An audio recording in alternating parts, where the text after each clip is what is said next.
पुशे सावळी तालुका खटाव येथून शेतमजुरीच्या कामासाठी सांगली जिल्ह्यातील तासगाव तालुक्यातील मने राजुरी येथे गेलेल्या माय लेकींचा दुर्दैवीरित्या बुडून मृत्यू झाल्याची दुर्दैवी घटना समोर आली आहे।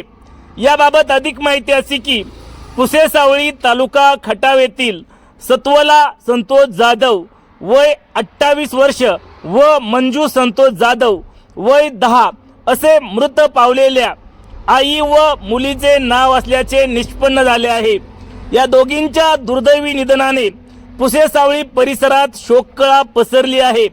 सत्वला जाधव यांचे पती संतोष जाधव व 4 मुले उन्हाळ्याच्या दिवसांमध्ये मजुरीच्या कामासाठी दरवर्षी तासगाव तालुक्यामध्ये जात असतात।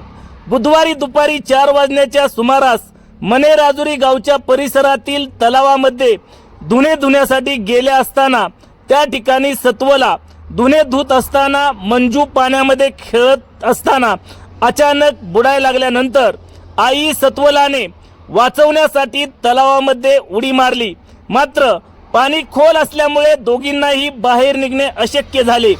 यावेळी किनाऱ्यावर असलेली दुसरी मुलगी अंजू हिने आपल्या वडिलांना फोन करून याबाबतची माहिती दिल्यानंतर तिचे वडील संतोष जाधव स्थानिक ग्रामस्थांना बरोबर घेऊन तलावावरती जाऊन पाहिले, मात्र तोपर्यंत दोघींचाही जीव गेला होता।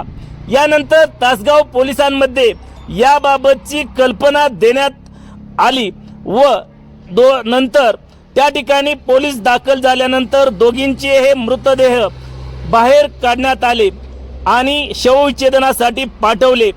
या मायलेकींच्या दुर्दैवी मृत्यूमुळे पुशे सावळी तालुका खटाव परिसरामध्ये शोककळा पसरली आहे।